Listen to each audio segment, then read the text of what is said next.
The lake shimmered like glass that morning, broken only by the laughter of children echoing from the yard. Mark Whitmore leaned against the cedar railing of his porch, a steaming cup of coffee warming his hand. It was his first real weekend off in months, away from the suffocating marble walls of the courthouse where he presided as a federal judge. Few people in this quiet, tree-lined neighborhood knew who he really was. To them, he was just another homeowner who had purchased the old lakeside house at the end of Alderwood Drive. And that was exactly how he wanted it. Private, anonymous, a man who could spend precious time with his kids without cameras or court politics following him. His 2 children, Emma and Daniel, were chasing each other across the grass, their sneakers thumping against the earth, their joy infectious. The air smelled of pine, and for the first time in weeks, Mark felt his jaw unclench. This was supposed to be a sanctuary, a place where his family could breathe. But even as he soaked in the moment, he noticed them. Across the street, behind manicured hedges and pastel-painted shutters, eyes were watching. A group of neighbors stood at the corner, whispering. The president of the HOA, a woman named Karen Dunlop, adjusted her oversized sunglasses and pointed at the children's bikes leaning against the fence. Her pastel sweater was knotted tightly over her shoulders, her clipboard clutched like a weapon. She gestured sharply, and the others nodded in agreement. Mark had heard the stories about the HOA since moving in 2 weeks ago. Petty fines for the smallest infractions, endless rules about lawn height and acceptable holiday decorations, even bans on children playing outside during quiet hours. At first, he dismissed it as suburban gossip. But now, watching Karen scribble notes while eyeing his children like they were trespassers in their own yard, he realized it was more than gossip, it was a siege mentality. The laughter of Emma and Daniel rose again, this time as they unrolled a jump rope and started a contest to see who could go longest without tripping. Mark smiled, but the smile didn't last. Karen broke from her huddle, crossing the street with the confidence of someone who believed she owned it. Her heels clicked against the pavement like a metronome of disapproval. She stopped at the edge of his property, not stepping onto the grass but leaning forward, lips pursed. "Mr. Whitmore," she called in a voice that was both polite and dripping with venom, "we've already sent notices about outdoor toys. They're unsightly and against community policy." Mark sipped his coffee and didn't answer. He had no intention of ruining his morning or raising his voice in front of the kids. Karen continued, louder this time, so the entire block could hear. "The noise, too. We have designated quiet times. This," she waved at the children, "isn't appropriate." Daniel stopped mid-jump, his face falling as he clutched the rope. Emma looked at her father, her eyes asking if they'd done something wrong. Mark set his cup down, walked to the end of the porch, and spoke evenly. "They're children. They're playing in their yard. That's appropriate." His tone was calm, but his gaze was steel. Karen flinched slightly but recovered, tilting her head with mock sympathy. "Perhaps in other places. But here, we have standards. Children must learn rules early." She turned on her heel before he could reply, retreating back across the street with the certainty of someone who thought she had won. The other neighbors nodded as if she had delivered a sermon. Mark's fists curled, but he forced them open. He couldn't let anger guide him, not here, not now. Still, a cold weight settled in his chest. There was something in Karen's tone that went beyond neighborly complaint. It carried a threat, unspoken but sharp as a blade. The rest of the afternoon played out in uneasy silence. The children went back to their games, though they were quieter now, casting wary glances across the street where Karen's house loomed like a watchtower. Mark retreated inside, but he kept checking the windows, his instincts gnawing at him. Years on the bench had taught him to read people, their motives, their lies, the way danger sometimes hides behind a smile. Karen wasn't just a busybody, she was someone who craved power, who thrived on control. He'd seen the type before, sitting on witness stands, weaving justifications for cruelty. He told himself it was paranoia, that suburban politics couldn't possibly escalate to anything serious. But when the sun dipped below the trees and the children's laughter faded into yawns and bedtime stories, Mark couldn't shake the feeling that the perfect weekend had already begun to fracture. He didn't know it yet, but this was only the first move in a game Karen was determined to win, one that would soon cross lines no neighbor should ever cross. The following Saturday began like any other. The sun stretched golden arms across the sky, filtering through the tall pines that surrounded the Whitmore home. Emma and Daniel begged their father to let them play outside after breakfast, and Mark, still savoring his coffee and the rare ease of a weekend, agreed. He watched as they ran across the yard, Emma's braids flying and Daniel's sneakers pounding against the grass. The world seemed deceptively calm, but unease still gnawed at him. Karen's sharp words from the previous week lingered in his mind, replaying like an echo he couldn't silence. Children must learn rules early. He'd brushed it off then, determined not to overreact. But now, he caught himself checking the curtains more often, glancing toward the street where Karen's house sat with blinds drawn, windows dark. It was the stillness of a predator waiting in the grass. Mark distracted himself with chores, cleaning the gutters, patching a loose board on the deck, but every so often he looked up, counting. 1, 2. Both children within sight. He could hear their laughter over the hum of cicadas. They had invented some new game involving sidewalk chalk, elaborate drawings sprawling across the driveway. By late morning, however, the laughter faded. The air seemed suddenly heavier, quieter, like the forest itself was holding its breath. Mark straightened from his ladder, sweat stinging his eyes, and scanned the yard. The driveway was empty.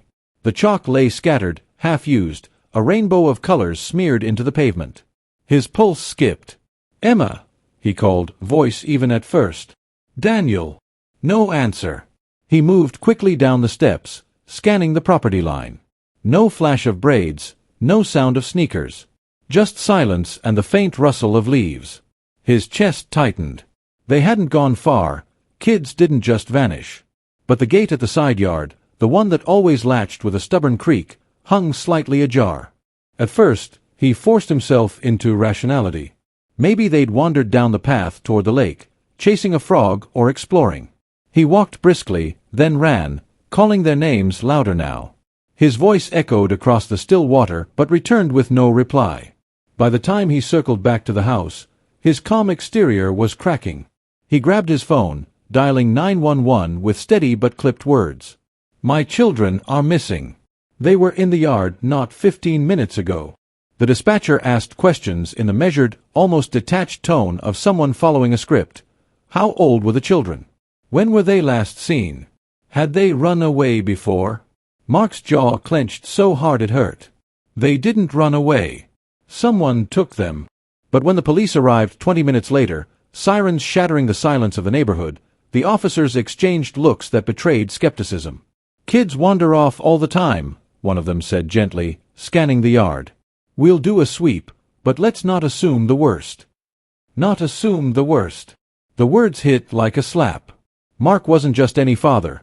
He was a man who'd spent years reading case files, interrogating witnesses, and listening to testimony that reeked of lies. He knew what not assuming the worst really meant. We're not going to act until it's too late.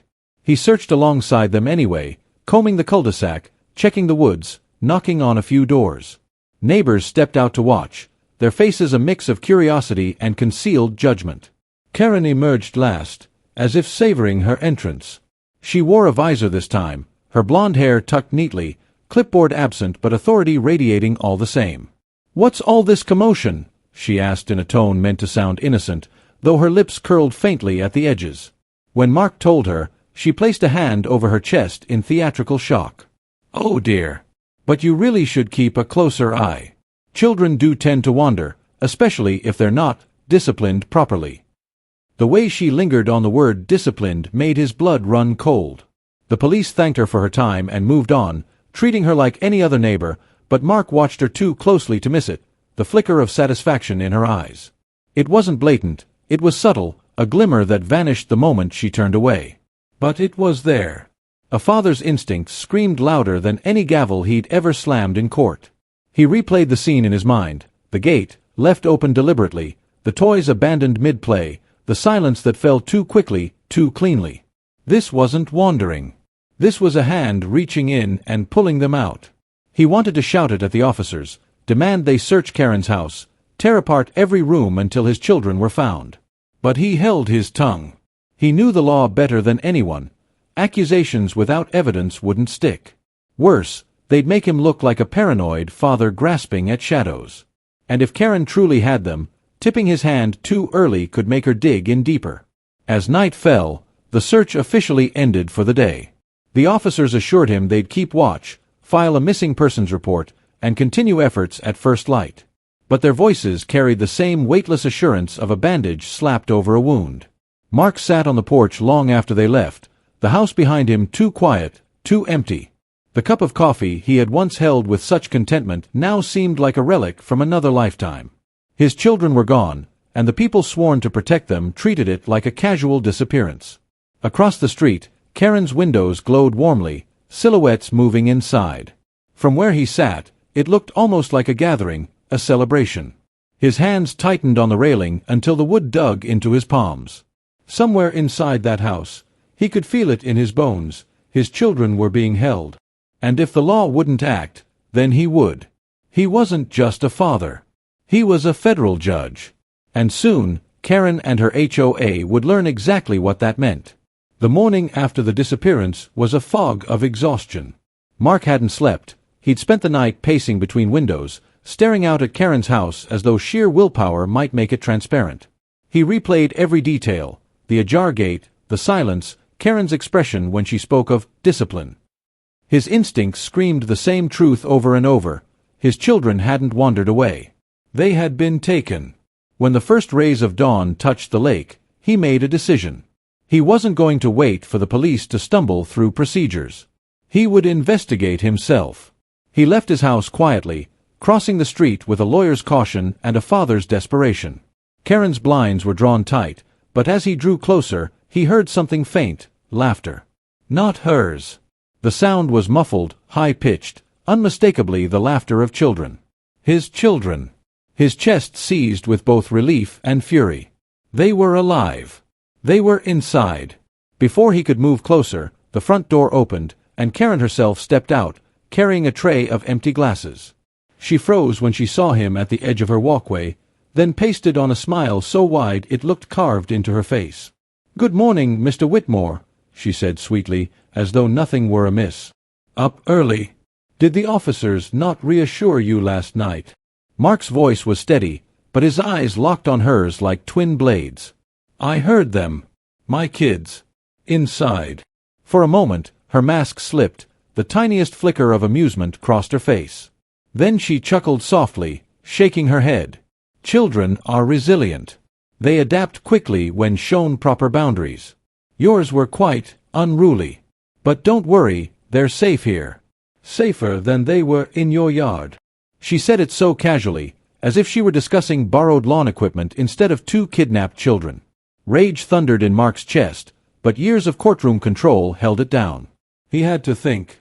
He had to play her game until he could flip the board entirely. Karen invited him in, and against every instinct screaming otherwise, he followed.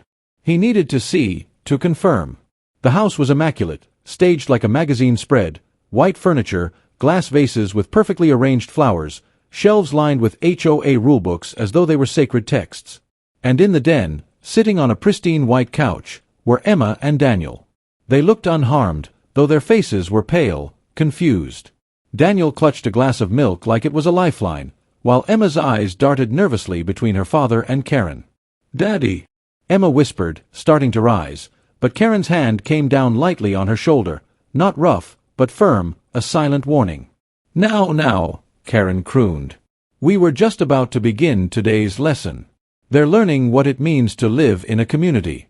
Respect for order, quiet hours, the importance of appearances. Isn't that right, children?" Her tone was syrupy, but there was steel beneath it. Emma nodded reluctantly, Daniel copying her a beat later. Mark's fingers twitched with the urge to rip his kids from the couch and storm out, but he forced himself still. He scanned the room quickly. 3 other HOA members were present, perched in armchairs like loyal sentinels. Their faces bore the same self-satisfied calm, the same conviction that what they were doing was not only right but noble. It was a collective delusion, a cult of suburban control masquerading as neighborly concern. "You've lost your mind," Mark said quietly, his voice taut as a bowstring. Karen only smiled, her visor tilted on the side table like a crown awaiting ceremony.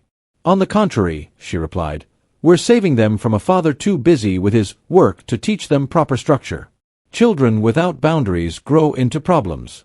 We can't allow problems in Alderwood."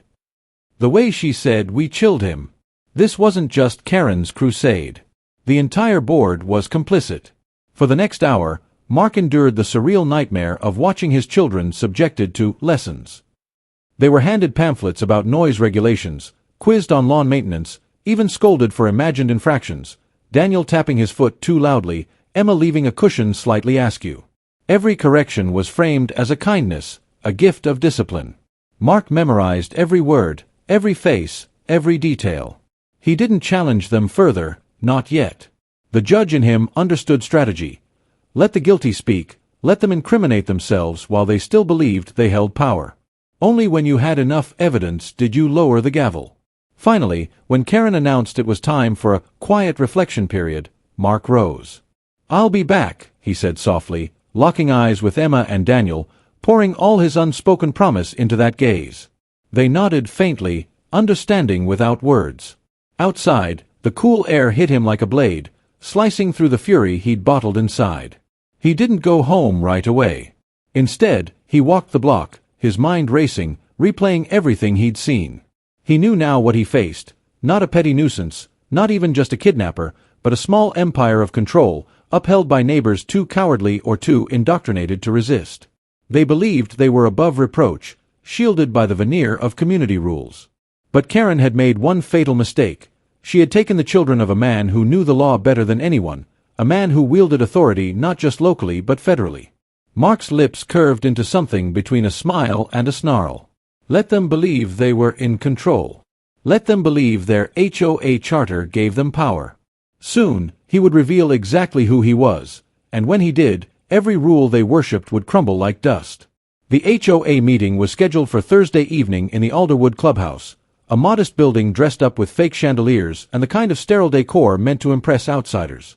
Normally, attendance was sparse, just Karen, her board, and a handful of neighbors too timid to oppose her. But tonight was different. Word had spread about the Whitmore problem, whispered through hedges and exchanged in driveways. By the time Mark arrived, the parking lot was full, and inside the clubhouse, the folding chairs were nearly all occupied. Karen stood at the front with her ever-present clipboard, visor perched proudly on her head like a crown. She looked more like a monarch than a neighbor, basking in the attention of her loyal followers. Mark walked in quietly, dressed not in a suit, but in jeans and a dark jacket. He looked every bit the weary homeowner, blending into the crowd. But beneath the fabric, tucked carefully away, lay the weight of the badge and credentials that had defined his life for years. Karen spotted him almost immediately, her lips curving into a smile that didn't reach her eyes. "Mr. Whitmore," she said loudly, drawing the attention of the room. "I trust you've had time to reflect on our guidance. Have the children shown improvement under our care?" The crowd murmured approvingly, heads nodding as if she were a benevolent teacher rather than a captor. Mark's jaw tightened, but he forced a calm expression. "I've had time to reflect," he replied evenly, his voice carrying just enough to be heard across the room. "And I've come to a conclusion." He let the silence stretch, deliberately, the way he often did in court. People leaned forward unconsciously, waiting for his next words. Karen tilted her head, expecting submission, a concession of defeat. Instead, Mark reached into his jacket and pulled out a small black wallet. He flipped it open, the gold of the federal emblem catching the sterile light. "My name is Judge Mark Whitmore, United States District Court." The effect was immediate and electric. A ripple surged through the crowd, gasps and whispers colliding in waves. Faces shifted from smug amusement to stunned disbelief. Even Karen, whose mask rarely cracked, faltered. Her smile twitched, her hand gripping the clipboard a little too tightly. Judge," she stammered, trying to regain composure. "Well, that doesn't change the fact that you're subject to the same community rules as everyone else." Mark's eyes burned into hers, steel hard. "Rules? You call kidnapping children a rule?" His voice, sharpened by years of commanding a courtroom, cut through the air like a blade. The murmurs stopped. Silence gripped the room. Mark stepped forward, pulling a small device from his pocket, a voice recorder. He pressed a button, and Karen's syrupy voice filled the room, replayed in chilling clarity. "Children must learn rules early. Yours were quite unruly. But don't worry, they're safe here." Gasps erupted. The HOA board members shifted uncomfortably, their faces paling. Karen's veneer of control cracked further. "That," Mark continued, his voice rising, "is evidence. Evidence that you unlawfully detained my children. Evidence that you subjected them to psychological coercion under the guise of community lessons. And I have more. Photographs. Testimony. Witness accounts." He swept his gaze across the room, locking eyes with each neighbor who had sat silently, enabling Karen's reign. "I've seen tyranny in many forms, but rarely has it been so small-minded, so arrogant, as what I've witnessed here. You think your HOA bylaws give you authority? They don't. They don't shield you from the law, and they don't protect you from justice." He let the words hang, the weight of them pressing down on every ear. Karen tried to laugh, a brittle sound. "This is ridiculous. No one here believes." But she was cut off by the sound of heavy footsteps at the door. 2 uniformed officers entered, followed by a plainclothes detective. Mark had called in favors that morning, pulling strings few in the room could comprehend. The detective nodded at him, then turned toward Karen. "Karen Dunlop," the detective said firmly, "you're under arrest for child endangerment, unlawful restraint, and conspiracy." The words struck like thunder. Karen's face drained of color. "What? This is insane. I was protecting the community," she shrieked, but the officers were already moving, their hands gripping her arms as they pulled her clipboard away. She thrashed, her visor falling askew, the carefully curated symbol of her power slipping into absurdity. "You can't do this to me. I'm the president of the HOA," she screamed. Mark stepped closer, his voice quiet but deadly. "You're not above the law. No one is. And you made the mistake of targeting the wrong children." The neighbors watched in stunned silence, some shrinking back in shame, others openly relieved. For the first time in years, Karen's power had shattered, her empire of intimidation crumbling before their eyes. As the officers escorted her out, the room remained hushed, the weight of what had just happened settling heavily. Mark turned to the assembled crowd, his expression grave. "You all stood by while this happened," he said, his voice softer now but no less cutting. "You enabled it because it was easier than standing up to her. That ends today. The HOA is finished. There will be investigations, lawsuits, accountability." His eyes swept the room one last time, and no one dared meet his gaze. He didn't wait for applause or thanks. He wasn't here for that. He was here for his children. Without another word, he walked out of the clubhouse into the cool night air, the faint sounds of Karen's protests fading behind him. His kids were waiting at home, safe now, though their innocence had been bruised. And as he strode back across the street, he swore to himself that never again would anyone mistake silence for weakness in his household. Justice had spoken, and its echo would linger in Alderwood long after Karen's voice was gone. The days following Karen's arrest unfolded like a storm that had been waiting years to break. News traveled fast through Alderwood. Within 24 hours, reporters camped at the edge of the neighborhood, cameras rolling as police cars came and went. The story of a rogue HOA president kidnapping the children of a federal judge spread beyond local headlines, igniting outrage across the state. For the first time, the neighbors who had once whispered compliance now whispered shame, their voices trembling with the realization that they had stood idle while madness festered on their own street. Mark watched from his porch, his children close by, as the neighborhood he had once seen as a refuge dissolved into chaos. Signs were pulled from lawns, meetings were cancelled, and the once feared HOA dissolved in a single vote, its authority stripped, its legacy poisoned. Yet for Mark, the noise outside mattered little. His focus was Emma and Daniel, who clung to him more often now, shadows of fear still lingering in their eyes. Healing did not come easily. Though the children were home, they carried memories of the days spent under Karen's control. Daniel woke in the night crying, convinced someone was at the gate again. Emma, normally bold and curious, became quieter, watching windows as if waiting for a shadow to move. Mark, who had faced hardened criminals and navigated the most complex trials of his career, found himself powerless in the face of his children's nightmares. He sat with them each evening, reading stories, answering their questions with more patience than ever, and reassuring them with a steady calm he sometimes didn't feel. Justice had been served in the legal sense, but as a father, he knew the true sentence would be time. Time to rebuild their trust in safety. Time to remind them that their home was not a cage, but a sanctuary again. Karen's trial came swiftly, expedited by the sheer gravity of her crimes and the public scrutiny surrounding the case. Mark chose not to sit on the bench. He had recused himself immediately, unwilling to blur the lines between father and judge. But he did attend the hearings, his presence a silent reminder to the jury and to Karen herself that justice had not abandoned the Whitmores. The prosecution presented overwhelming evidence: recordings of Karen's words, testimonies from neighbors who finally broke their silence, photographs Mark had taken of the HOA's twisted lessons. Karen sat in the defendant's chair, stripped of her visor and her pastel armor, a woman reduced to her own arrogance and delusion. When the guilty verdict was read, she collapsed into her chair, her voice cracking with desperate protests of innocence. But no one listened anymore. Her power was gone, and in its place was only infamy. She would serve her time, but her real punishment was the fall, from Queen of Alderwood to a cautionary tale whispered across suburbia. In the aftermath, Alderwood itself began to transform. Without Karen's iron grip, the neighborhood loosened. Children played in yards again without fear of fines. Families spoke openly, no longer glancing nervously at hedges before sharing their thoughts. The once unshakable culture of silent compliance fractured, replaced by a cautious but growing sense of community. Some neighbors approached Mark directly, offering apologies, even gratitude. But he accepted neither with open arms. He wasn't interested in their remorse now that it was convenient. He told them plainly, "You had the chance to stop her. You chose silence." His words stung, but they were true, and for the first time, Alderwood faced its own complicity. Mark did not seek revenge, but he also did not grant absolution. Justice wasn't about comfort, it was about truth, and truth required them to see themselves clearly.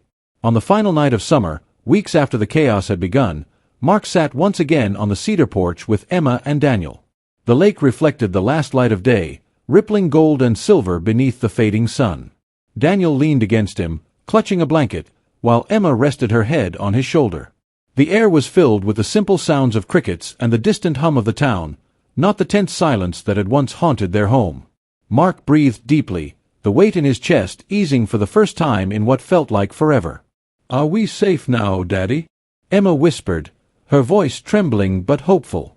Mark wrapped his arms around them both, his voice steady. "Yes. You're safe. No one will ever take you from me again." It was a promise, not just to them but to himself.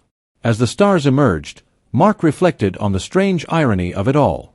He had spent his life delivering justice from a bench, wielding authority with impartiality, bound by the law's structure. Yet it was here, in the quiet of Alderwood, that justice had struck most personally. His gavel had not been a piece of polished wood, but the fierce love of a father, the refusal to bow to intimidation.